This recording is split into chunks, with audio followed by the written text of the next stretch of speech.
And I used to avoid her, and I used to tell her, don't watch all these people, okay, because of the perception we had about Babas and Guru, right? Because definitely it wasn't easy, and I would say I had every reason not to go to Sadhana Pada because So if that worked out when your wife had a child 2 years old and she's also pregnant, then I guess mummy भी साधना पदा जा सकती है. I've been telling her to go. 7 महीने का हम लोग का break, उनका break.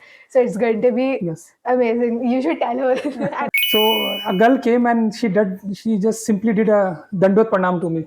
So your daughter was just 2 when you went to Sadhana Pada.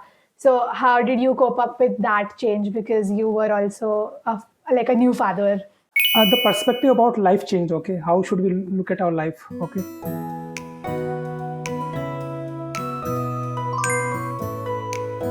Namaskaram, Anna. Namaskaram. Welcome to Oops, I Meditated. So, can you introduce yourself? I'm Dilip Sharma. I work in IT. Last 14 years I've been working, and I'm from Rajasthan. I've been associated with Isha in last, say, 3-4 years. All right. So, you're from IT and it's very busy, right? So, how did you balance work and your family before you did Sadhana Pada? Before I did Sadhana Pada, I was not much involved with Isha. So, both things happened all together only. Like I joined Isha as a Sadhana Pada participant only, you can say. Before that, I was just reading about like Sadguru and video and all. So I used to get up early morning, and I have this habit from my childhood. Okay, I get up early. Whatever kriya, yoga or walking I do in early morning only. After that, I don't get time. And after that, I do my usual work, office, family, and everything. So then, how did you find out about Sadhguru? It is a little interesting. My wife used to watch YouTube videos about Sadhguru. That time I was in Australia, and I used to avoid her, and I used to tell her, don't watch all these people, okay, because of the perception we had about Babas and Guru, right? Because we never had this kind of person in our life. But she used to force on, okay, you must listen him at least once. Then when she used to watch again and again, somehow I started watching, and I found it very interesting, and I found him very different than all other people, because the way he speaks and logically he gives logical reasoning about everything. It was really interesting. But still, I was not involved in sadhana or provided by Sadguru. But the lockdown happened. I was there. I got stuck in Australia, and I had a book, Inner Engineering, which my brother had purchased long ago, maybe 10 years ago before that. But I never read that book. That time we had a time because of lockdown. I started reading that book, and that book really changed my perspective about Sadguru. How logically he mentioned things about everything, why the ashram was at this particular location only, why the distance between, why do we use 108 number in our culture many places. He gave reasoning of everything. Why should we eat vegetarian food? He gave reasoning for that also, describing our body structure and everything.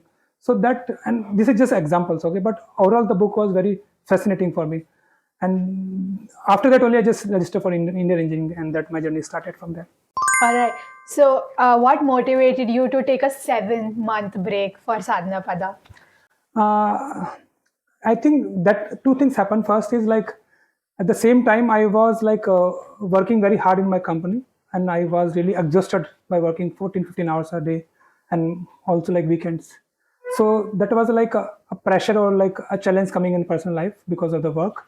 At the same time, when I started watching Sadhguru's video and started listening him and did Indian engineering, and I really got interested about this one. And I can say from childhood I had some interest about the personalities the Indians had, right? The great people India had produced that point of time. So when this I got to know about Sadhana Pada, and it was a 7 months program, that I realized that this is the time I should go. And I just decided that I will go. There's a lot of reason also I should not go, but I can talk about that later. But I just decided that, and my wife also supported about the same thing. She really supported me. It was a drastic decision though, but knowing that it is a very going to be a life-changing moment for me, I decided to go there. So, how did a day in the Sadhana Pada program look like? Day starts very early. As per the Isha, it starts around 4:30, and 5:30 we do Guru Puja. Before that we need to get ready. But most of the time I used to get up around 3:30 only, because I wanted to do Kriya before that, and even after Guru Puja I also used to do. After Guru Puja, again we continue our sadhana, and we also do sadhana before Guru Puja if we get up quite early, right? Before we get up early and do all the things, and after that we get ready and we go to our volunteer seva. Every sadhana pada participant had to go somewhere, okay, in one of the departments at Isha.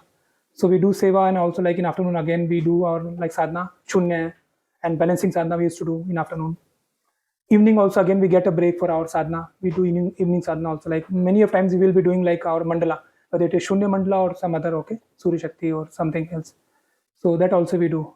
So you learn most of the practices, or like all of them? They're almost, except like Samyama, I've learned almost everything. And mostly Through Sadhanapada. through Sadhanapada, mostly through Sadhanapada only. All right. During the Sadhanapada program, did you have like a moment where you were like, this is so tough? Never felt like this. It is not a tough, because like by nature I'm very like very active in life. Okay, I'm not a lazy person. I'm very active, so that did not bother me at all. Like with the getting up early, as I mentioned earlier, I used to get up early also. Yeah. Like sometimes 5:30, 6:30, or at max 7. Okay, it is the fluctuates a lot, but I get up early and I do a lot of like household work also. So that wasn't a problem for me at all. So what was your favorite moment? Ling Seva, I would say that was my favorite moment. It was 21 days Seva at Isha. And there were like few interesting incident also happened. I would like to share though. Like I was at Adiyogi, there, what, I forgot the name of the place, where we, Yogeshwar Linga. Okay, sorry, I was there. So a girl came and she just simply did a Dandot Pranam to me, because I was like wearing that white shawl and had a beard, and I looked. Oh, you had a beard? That time I can show can't the picture. imagine you like that. No, I had a big beard, because when I started the day one from there, I didn't never like cut my beard. So I had a big beard and a white shawl, and maybe I looked like a kind of a sadhu. So girl came and she did Dandut Pranam to me, and I was shocked about what she did.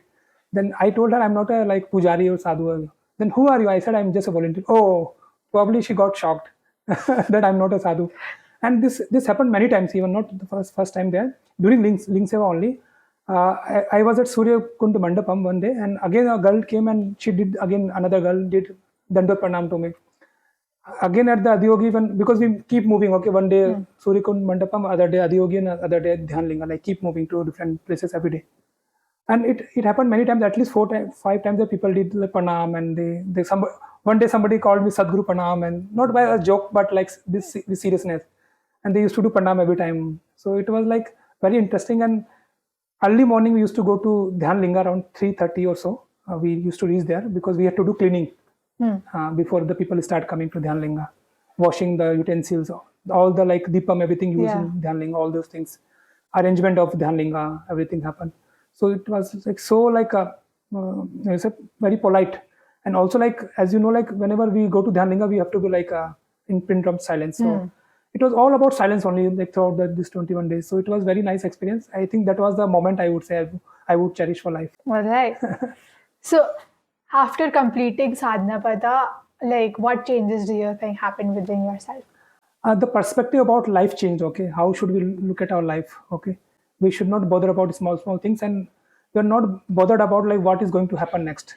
Okay, we're not serious about life. So that change has happened. My health has improved after that, like both physically and mentally. I would say like my relationship with the people also improved, and my perspective about self and how should I look at people, that also improved. So that those are the changes I would talk about. So your daughter was just 2 when you went to Sadhanapada. So how did you cope up with that change, because you were also like a new father? Definitely it wasn't easy, and I would say like I had every reason not to go to Sadhanapada, because it wasn't just about my child who was 2 years old, but before I just about to go to Sadhanapada, we got to know that my wife, like, she's pregnant again. And when I applied, she wasn't pregnant. Okay, so when I got through the Sadhanapada like application, everything happened, like she was pregnant, and we again thought, okay, should I go and not to Sadhanapada, and leaving my pregnant wife behind, as well as the 2 years old kid. And also I had like very like a promising career also, like with me, because I was doing well with my work, though it was very hectic, but I was doing well, and I about to get promoted also. But I also understood like it is also the time that I will have to go, and I will not get this time again. It doesn't happen all the time that I might get selected again in the Sadhanapada, and again if I get selected, I may not get a chance to go, because I have another daughter or another kid, okay, with me to take care of. So that was the reason, like first reason I would say. And second reason, importantly, my wife was very, very supportive. Even though she was pregnant and she knew that she had to take care of one kid, she fully supported me that you should go there, because she's also interested in like spirituality. She also did inner engineering, so she So what supported. about your career? You had to leave the job? Yes, I had to leave my job. First, I tried like taking a 7 months break from the office, but they did not allow. But I did not have an option though, and I was very determined that I must go this time. There is no second chance. I never thought about second chance, so I just quit my job and just went for it without any second thought. I see.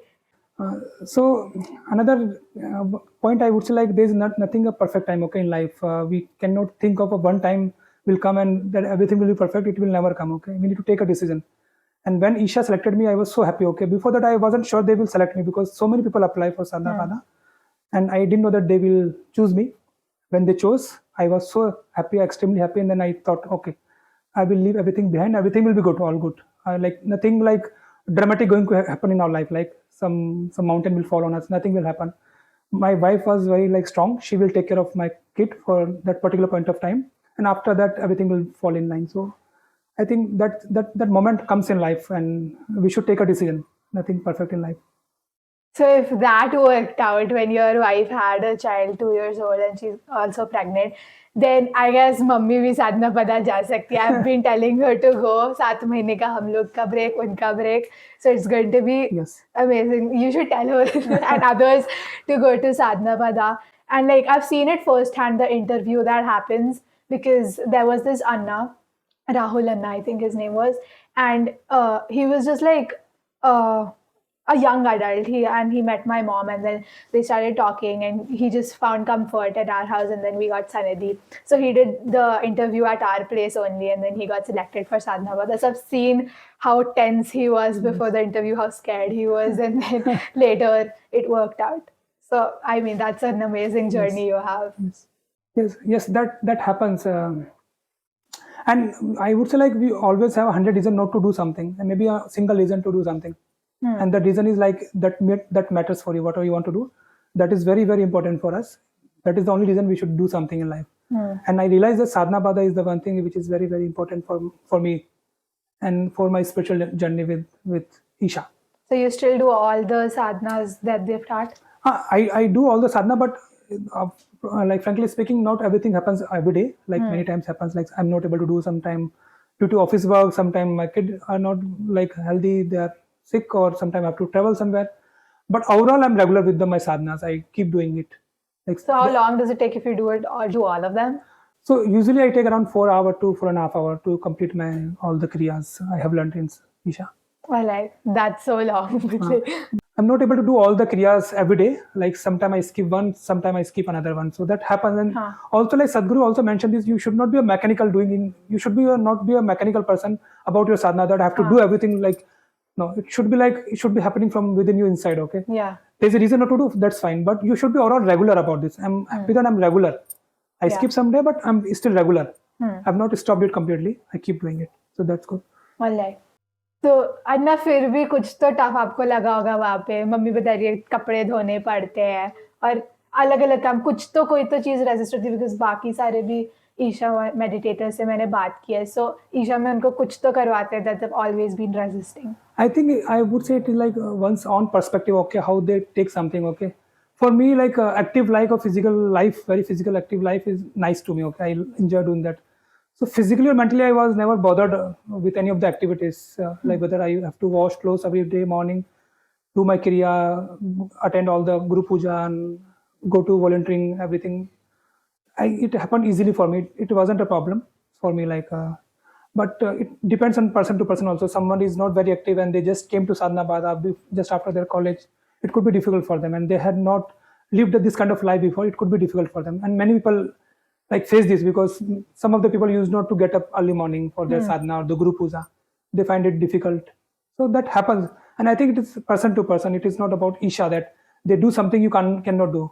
We can easily do those things, and it is actually very nice because once you do all this activity from early morning 3 o'clock, 3:30 or 4 o'clock, whenever you get up, till 9:30, when again it ends with the sadhana, the balancing sadhana we do at the night, and then we sleep. So the day is hectic, and then you get very nice sleep and you get up early again.